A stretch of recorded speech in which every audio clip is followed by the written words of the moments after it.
Welcome to Sleepy Love Tales, soothing romance for a restful night. If these stories help you unwind, be sure to subscribe. For now, close your eyes and let's begin tonight's story. The Orchard at Dusk. The first time Eleanor Whitfield brought water to the prisoner, she told herself it meant nothing.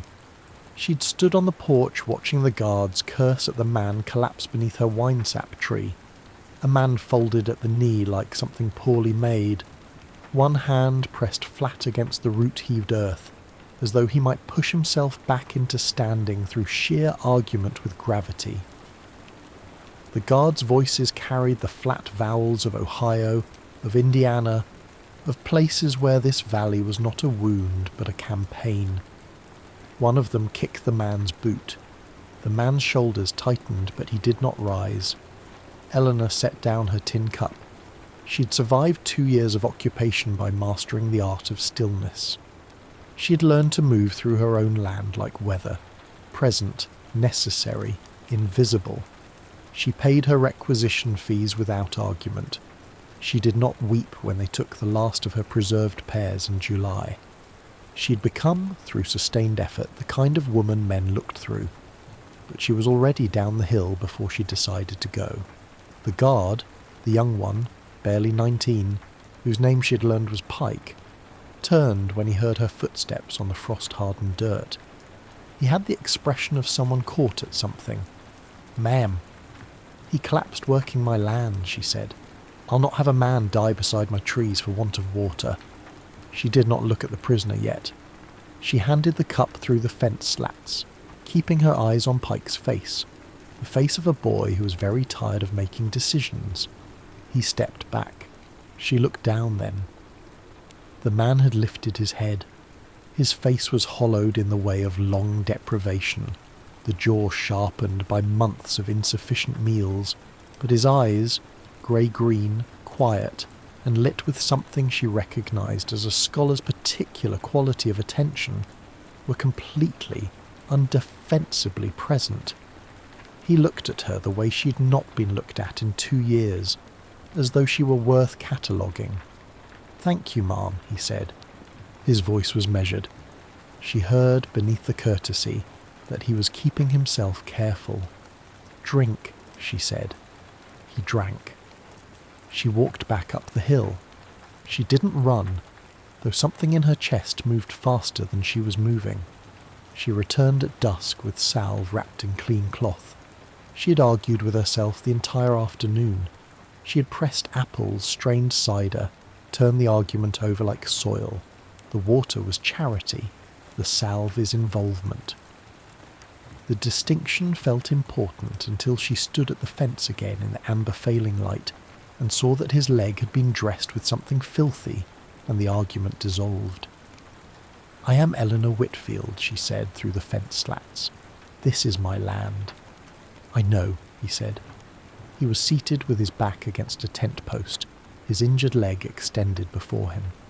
"I have been looking at it for 3 months. What do you see?" He was quiet a moment, not the silence of a man who has nothing to say, but of one choosing carefully. "Order," he said at last, "and someone who planted things meant to last." She passed the salve and cloth through the slats without touching him. "My husband planted the trees," she said, and was surprised to hear herself say it. She had learned not to offer Samuel to strangers. His name had become, in the 2 years since his death, a kind of private property. He measured each row with string. A precise man. "Careful," she corrected. "There's a difference." Something shifted at the corners of his eyes. "Thomas Hale," he said. "Schoolteacher, Pennsylvania." "What did you teach?" "Literature. Unruly boys who would rather be outdoors." A pause. "I am beginning to understand their position." She almost smiled. She caught it, held it back, pressed it down the way she pressed apples. "The salve should be applied twice daily. Can you manage?" "I can manage." She turned to go. "Mrs. Whitfield." She stopped but did not turn. "I am not unaware of what this costs you. I want you to know I am not." He stopped, tried again. "I am grateful." It cost me very little, she said, which was a lie so practised it came out clean. She walked back up through the rows of apple trees. The fruit hung heavy in the last light, and the camp behind her hummed its nightly sounds. The clink of chains, a low cough, someone speaking softly in the dark. She stood at the porch and looked back at the fence and could not see him in the shadows, and was aware that this was worse than seeing him. The frosts came in earnest through the first 2 weeks of October. Their conversations developed the slow architecture of something being built carefully, without visible plan. She brought him fallen apples, never the harvest quality, always the ones split by frost, the ones she could explain if asked. He recited poetry to steady himself through the pain some nights, lines from Tennyson and Shakespeare that reached her across the fence like something thrown at great cost. "Ring out the old, ring in the new," he said one evening, his voice pitched just above the cricket noise. "Ring out the false, ring in the true." "You use poetry as medicine," she said, "don't you?" She thought of the books on the shelf inside, the Shakespeare, the Tennyson, the one volume of Keats with Samuel's margin notes still in the margins, his handwriting the same careful, string-measured quality as his orchard rose. She had not opened them in 2 years. "I stopped reading when he died," she said. The words still meant what they meant. It seemed worse, somehow. Thomas was quiet. Then, "I think that's the most precise thing anyone has said to me in 3 years. Careful," she said again. And this time she didn't press the smile down quite quickly enough. The neighbour noticed in the 3rd week. Mrs. Prudence Harper, widow herself, 2 sons buried in Confederate grey, came to the back door on a Tuesday morning with the expression of a woman delivering weather reports. "People are talking," she said without greeting, "about the lantern light near the fence." "People are always talking," Eleanor said. She kept her hands occupied with the cider press. Movement, she had found, discouraged lingering. "You're young still," Prudence said. "You have not been careful enough with that." Eleanor looked up. "I beg your pardon?" "People will believe what they like. Give them nothing to believe." "Mrs. Harper," Eleanor set down the press handle, "I have given this army my pears, my grain, my fenced lumber, and 16 months of my own labour. I will not give them my conscience as well." Prudence's jaw tightened, but something else moved through her eyes, something that was not quite disapproval and not quite respect, something suspended between the two. She left without another word. That afternoon Captain Ward came to the porch. He was not an unkind man. This was what made him dangerous. Unkind men were navigable. You knew where their cruelty lived and you moved around it. Ward was educated, perceptive, and genuinely troubled by the work he'd been asked to do. He sat in the offered chair and accepted the offered coffee, and looked at the orchard with something close to appreciation before he spoke. "Mrs. Whitfield," he said, "I have a great respect for how you have managed this property. You've been reasonable." "Thank you," she said, which was not agreement. "Sympathy for prisoners can be misinterpreted." He said it quietly without relish. "I tell you this not as warning but as fact. I brought water to a man who fell beside my trees, Captain. I'd have done the same for a horse." "Of course." He set down his cup. "But I should be careful, were I you, about what comparison I chose." He looked at her steadily. "The army remembers loyalty, Mrs. Whitfield, and forgetfulness." He left. She held herself very still until the sound of his horse had faded down the road, and then she pressed both palms flat on the porch railing and breathed. The escape attempt changed everything. 3 prisoners went over the fence the last Thursday of October. 2 were caught within an hour. The 3rd was found by dawn, shivering in a drainage ditch a mile north.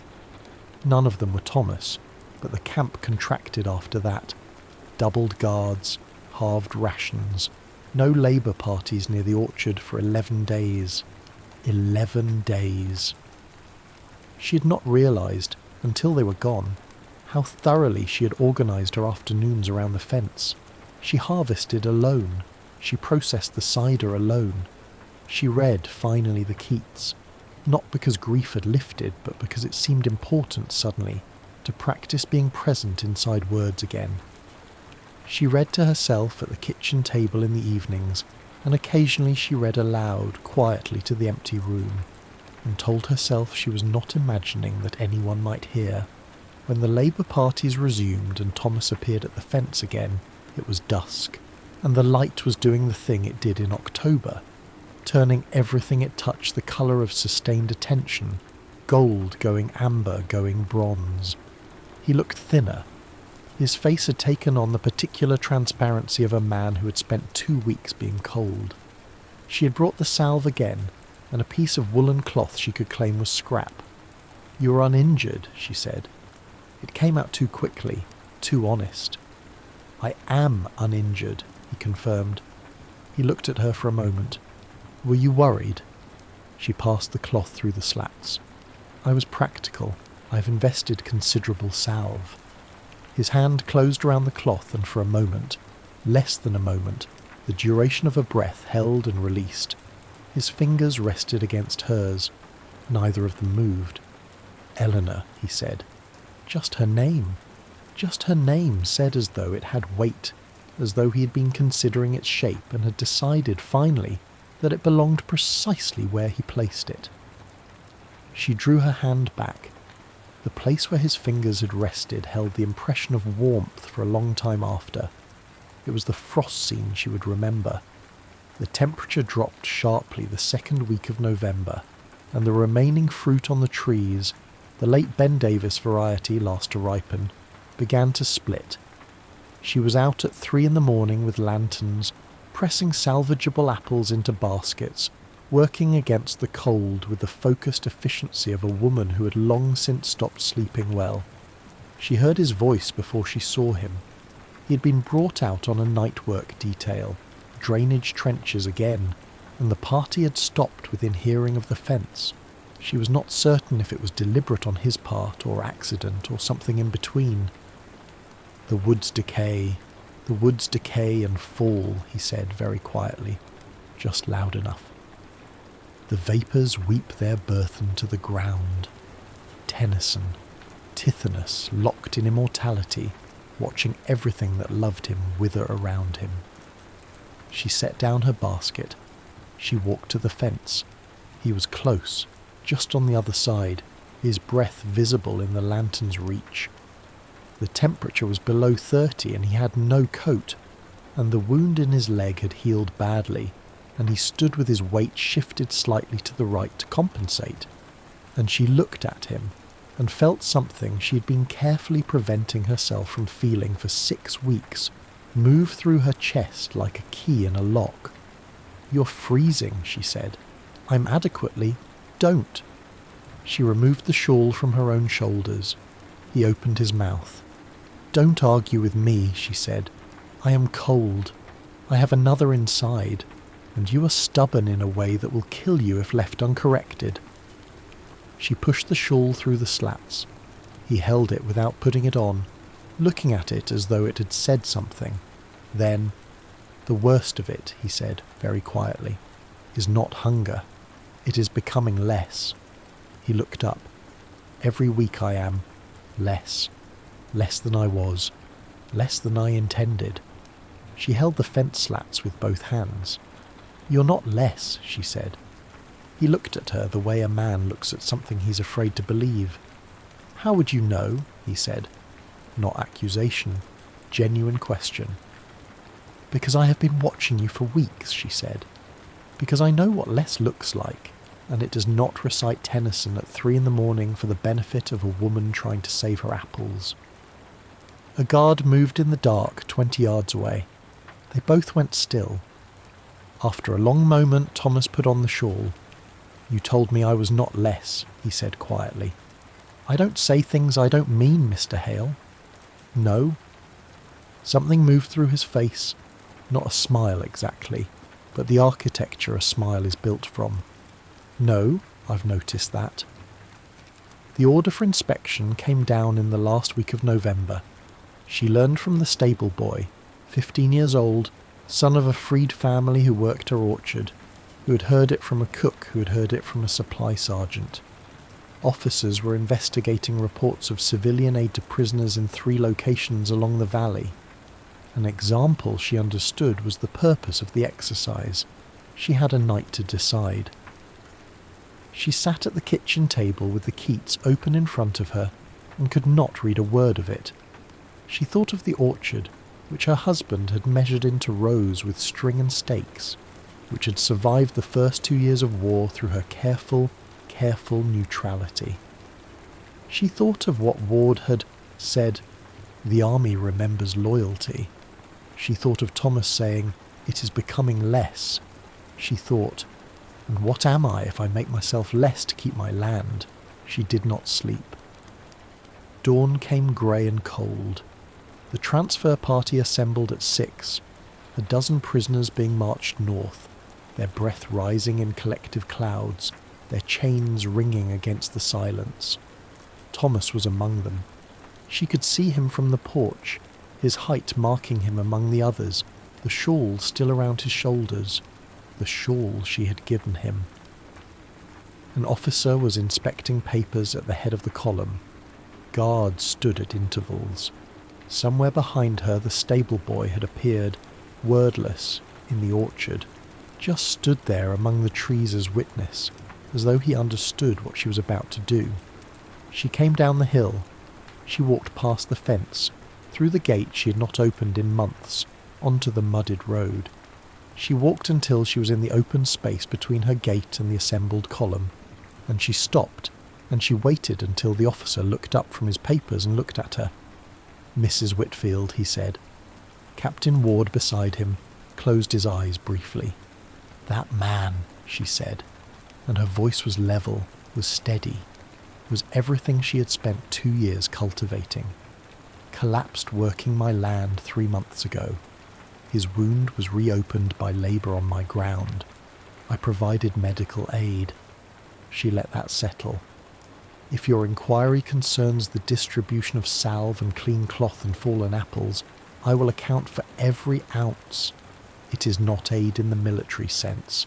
It is what any farmer owes a man injured on their property." Silence. She didn't look at Thomas. She kept her eyes on the officer. To look at Thomas would make it personal. She needed it to be principled.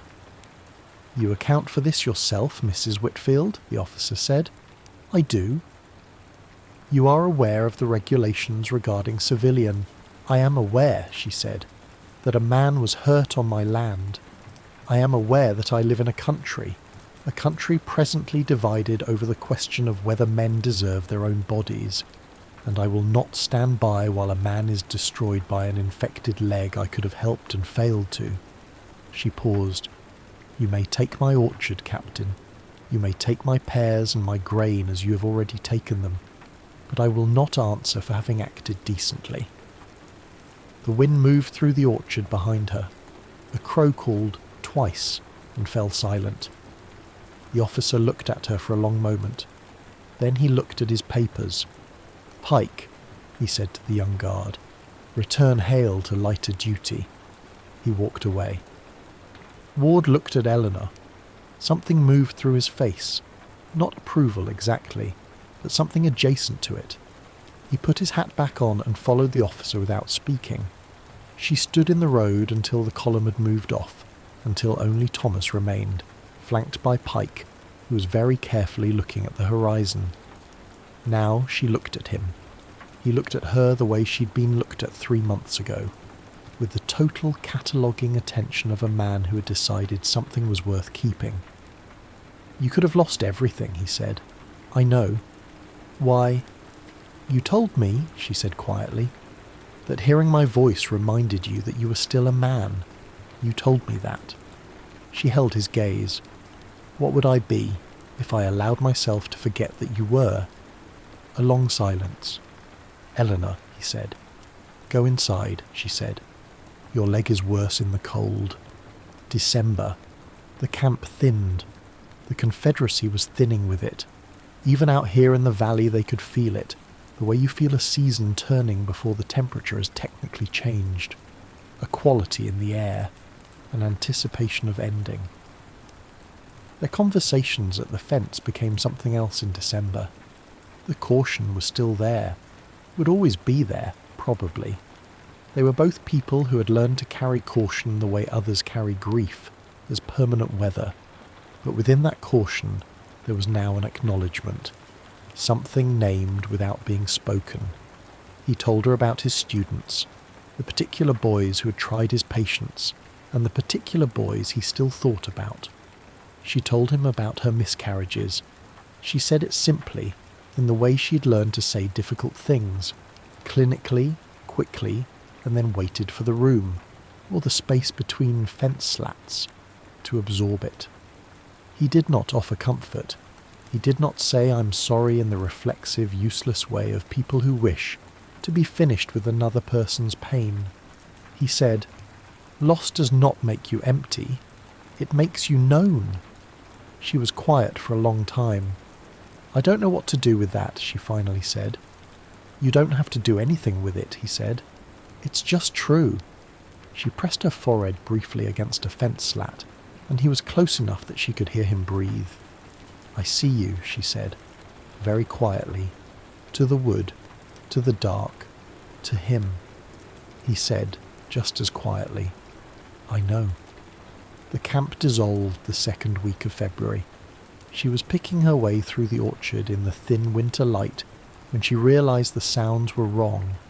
Too much movement, wagon wheels, orders given in a different register, finality rather than routine. She stood among the bare-branched apple trees and understood what was happening before she had words for it. She went to the fence. A private she didn't know told her the prisoners were being transferred north. The roads were passable, transport had arrived. The camp would be struck by nightfall. She asked for Thomas Hale. The private looked at his list. "Already loaded, ma'am." She stood at the fence for a long time after the wagons had gone, looking at the empty tents, the trampled mud, the iron stake where the chains had been fastened, already loosening in the February thaw. The orchard was bare around her, dormant, waiting, the way bare orchards wait, with the patience of things that have deep roots and no other option. The war ended in April. She planted the orchard's spring cover crop.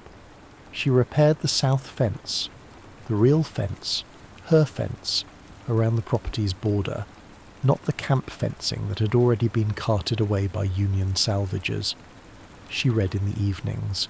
She wrote to no one. She understood that the story had ended in November, in the mudded road in front of the transfer column, and that everything after was aftermath, which was its own kind of living. She was carrying 2 baskets of early apples to the root cellar on a morning in late July, a morning when the heat was heavy and the trees smelled of green, and the war was months gone and strange in its absence, like a sound you'd grown so used to, you only noticed it was over in the new quiet. When she heard boots on the dirt road, she set down the baskets. He was thinner. He walked with a cane. His weight still shifted right, but he was upright and he was walking and he was alive. And when he reached the gate, her gate, the orchard gate, no longer the fence, he stopped on the outside of it. No uniform. A dark coat worn at the elbows. His eyes were the same grey-green, the same quality of attention, and she had held them in her memory so carefully for 5 months that seeing them now felt like returning to a word whose definition you'd feared you'd lost. He looked at her. She looked at him.